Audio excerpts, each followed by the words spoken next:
আজকে করব চিকেন বিরিয়ানি। এখানে প্রথমে চিকেনে লবণ দিয়ে দিলাম, এখানে গরম মশলা, দারচিনি, তেজপাতা, কয়েক টুকরো টমেটো, পেঁয়াজ, আদা বাটা, রসুন বাটা, গরম মশলার গুঁড়া। এখন দেবো রাঁধুনি রেডিমিক্স বিরিয়ানি মশলা।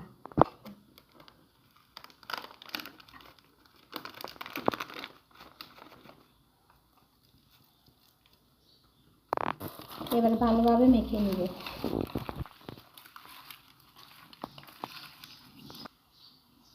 চারটা কাঁচা লঙ্কা, জায়ফল সামান্য পরিমাণে গ্রেট করে দিয়ে দিব। সামান্য পরিমাণে জায়ফল গ্রেট করে দিয়ে দিব মাংসের উপর।